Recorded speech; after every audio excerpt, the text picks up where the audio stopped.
दान तो दिया पे मान कर लिया तो क्या फायदा। दान तो सही मायने में देखा जाए तो दान वो होता है कि सामने वालों ने शांति धारा की बोली दी और बाजू में किसी को पता ना चले कि बोली किसने दी। आज वर्तमान में क्या चल रहा है, क्या चल रहा है कि माइक में जब तक नाम ना बोल जाए तब तक रहाई नहीं पड़ती, चैन नहीं आता रहता। और 500 रुपए की बोली हो तो नाम में 100 नाम आ जाते हो गए उनके नाम, हुए उनके, जो आने वाले उनके भी नाम आ जाते हैं। तो कहने का अर्थ ये है कि बोली तो लो लेकिन कम से कम नाम देना चाहिए। पता चला कि शांति धारा जितनी बड़ी नहीं उससे ज्यादा बड़ी तो नाम की लिस्ट हो जाती होती। नाम में क्या है, शांति धारा बीज अक्षरों की होती है कि व्यक्तियों के अक्षरों की होती है। और कह तो रहे शांति धारा मंदिर है, फिर कहां चली जाती आपकी शांति। अन्य क्षेत्री कृतम पापम धर्म क्षेत्री विनश्यति, धर्म क्षेत्री कृतम पापम वज्रलिपो भविष्यति। अर्थात दूसरी जगह किया हुआ पाप तो आप धर्म क्षेत्र में आके निर्जरा कर सकते हो, लेकिन वही पाप अपन धर्म क्षेत्र में करते हैं तो क्या होगा, वज्र के समान हो जाता है। वो तो ना भविष्य कभी मिटने वाला नहीं। कोशिश ये करना चाहिए छोटी छोटी सी चीजों को गौर करते हुए, जैसे कहते हैं पाप कितने होते, भैया मोबाइल अभी बंद कर दो, आपका ही तो है, आप भी अपने हो, मोबाइल भी आपका है, बाहर जाके चला गया। कोई तो सूत्र बोला हमने, अन्य क्षेत्र के कम पाप, वो यहाँ करोगे तो फायदा क्या है बताओ। आप गए हैं ना, इनका तो किराए का 5 और 2 से हिंसा, हिंसा कितने बता सकता आप ऐसे? 4 प्रकार के कौन कौन से होते हैं? बैठिए। हाँ, आरंभी हिंसा, उद्योगी हिंसा, संकल्पी हिंसा और विरोधी हिंसा। आप लोग क्या हो? श्रावक। श्रावक 3 प्रकार की हिंसा का त्यागी नहीं हो सकता। कौन कौन सी थी?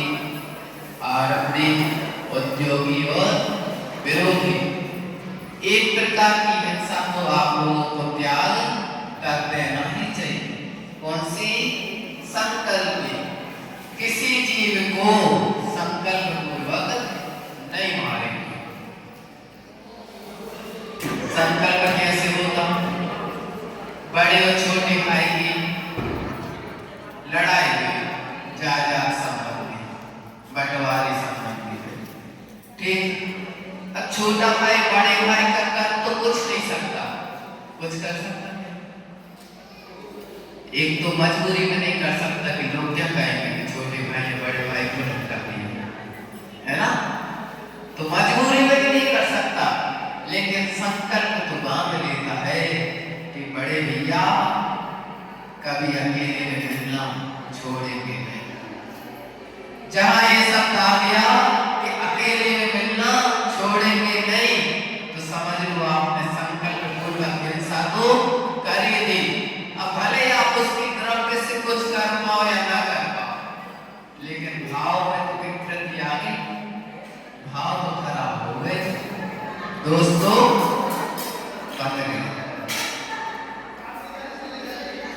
ऐसे 3 प्रकार की और हिंसा होती है। उद्योगी हिंसा, उद्योग में क्या कहते हैं कि घर में अपना जो काम चलता रहता है व्यापार आदि से, तो ये उद्योगी होती है। उसमें यदि आप नहीं करोगे तो घर-बार परिवार कैसे चलेगा? फिर कहते हैं विरोधी हिंसा। विरोधी हिंसा तो हमेशा तटपथ ही रहना चाहिए।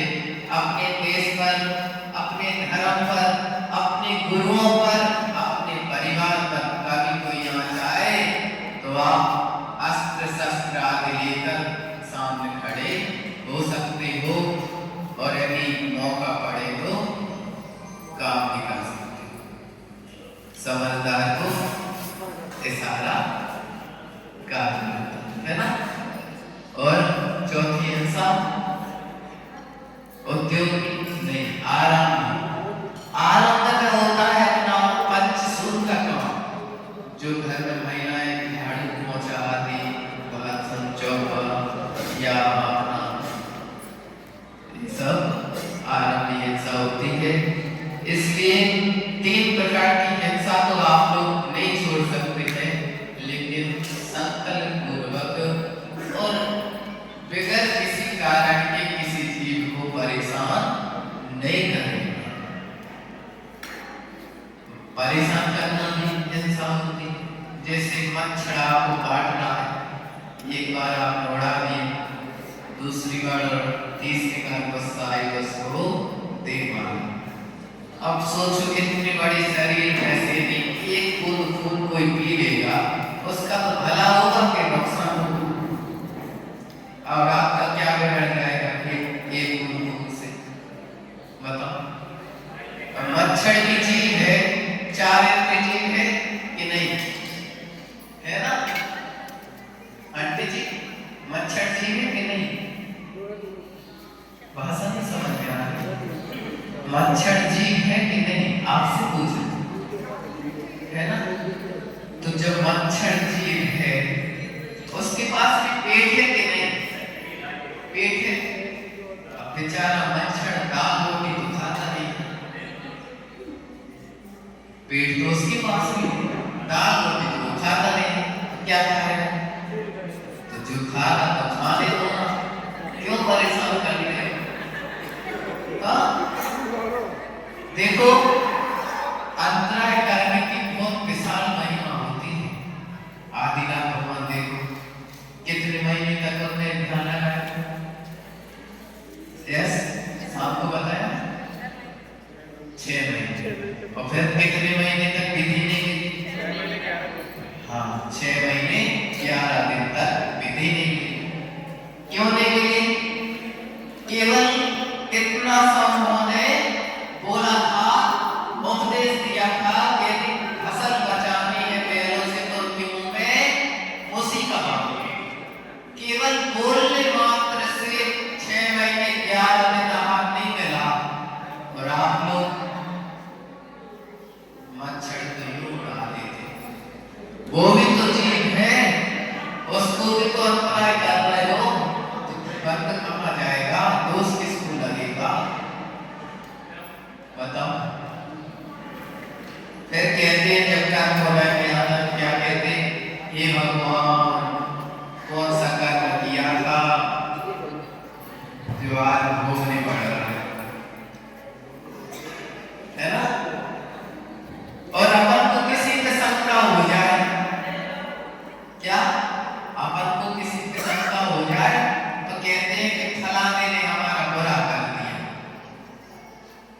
तो अपने कर्म से बाहर जीव को कोई न फल देता कुछ भी, पर देता है यह विचार गज स्थिर हो छोड़ प्रभावी बुद्धि।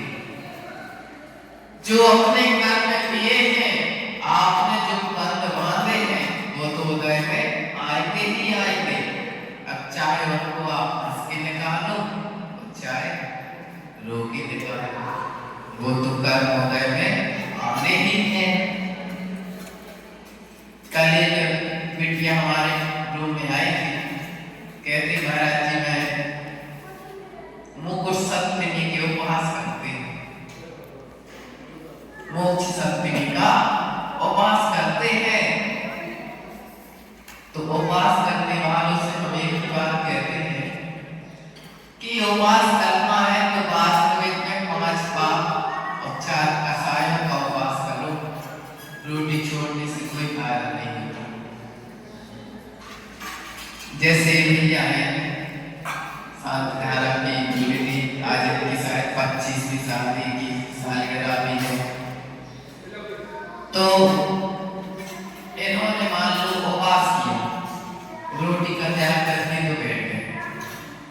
अब किसी में हो सकता है कि बच्चे से क्यों थोड़ा सा धक्का लग जाए, या पिताजी का हाथ लग जाए, या भाई का कुछ मुंह खुल जाए, उनका तो कोई बंदेज है ही नहीं, है क्या? हो सकता आपकी बहनों ने कुछ कह रहे, लेकिन और इन्होंने उपवास किया और किसी का धक्का लग गया, फिर क्षमता रहती कि विषमता रहती? बताओ, विषमता रहती। तो पहले सबसे पहले उपवास करना है किसी व्यक्ति को, करो, लेकिन पहले 5 पाप और 4 कसायों का उपवास करो, उसके बाद रोटी छोड़ के बैठो। क्योंकि आचार्य महाराजों ने कई उपवास किए, जंगल में बैठे। उपवास क्या होता है?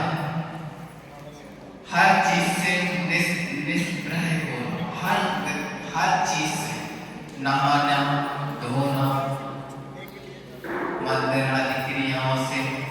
क्योंकि आचार्य महाराज कहते थे जिस दिन अपन उपवास करते हैं उस दिन अपन को नहाना भी नहीं चाहिए, ऐसे कहते। फिर कहते कि महाराज जी नहाएंगे नहीं तो मंदिर कैसे जाएंगे, पूजा पाठ कैसे करेंगे, अभिषेक कैसे करेंगे, है ना? कि गीले कपड़े से अपने शरीर को पोंछो अच्छी तरह से, क्योंकि आप नहाओगे, सिर से पानी डालोगे तो कहीं ना कहीं से एक मुंह में चला ही जाता है। कितनी यहाँ बचाने की कोशिश करो, वो तो नहीं बचता, है ना? तो आप सिर से नहीं नहाते, जो सिर से नहाते हैं उनकी बात है। तो कहते हैं कि गीले कपड़े से अच्छा, ज्यादा गीला कपड़ा हो उसको गीले कपड़े से शरीर को पोंछ लो, उसके बाद मंदिर आदि में अभिषेक आदि कर सकते हैं। लेकिन मंदिर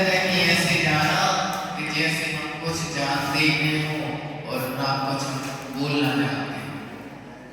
रंच मात्र भी मन में क्लेश ना हो, रंच मात्र भी गुस्सा ना हो, तो मंदिर जाना उपवास के दिन सार्थक है, वरना जो है सो है। समय अधिक हो रहा है, समय को देखते हुए बाकी चर्चा अपन दोपहर में विद्वान में कर लेंगे, यदि आप लोग चाहोगे तो बाकी देखेंगे। और जो बात शुरू की थी उस पे आप लोग ध्यान रखना कि दान तो दिया, वे मान कर लिया तो क्या फायदा। यहाँ तो आपने दान के भाव से दान कर लिया, और यहाँ से आप घर तक जाने के समय में रास्ते में जितने लोग मिले उन सबसे आप कहते रहे कि हमने तो आज इतने के दान दिया, तो कोई फायदा नहीं होता उससे। मान नहीं करना चाहिए, दान देके भूल जाना चाहिए, वो अति उत्तम। और आचार्य महाराज कहते हैं कि जल्दी से जल्दी चुका भी देना चाहिए मंदिर का। जितनी देर लगाओगे उतना क्या बोलते उसको, ब्याज बढ़ता जाता है। तो निर्माल्य का ब्याज भी ब्याज से कहना चाहिए। ठीक है, इसी मंगल भावना के साथ जय बोले भगवान श्री मुनि सुब्रत नाथ भगवान की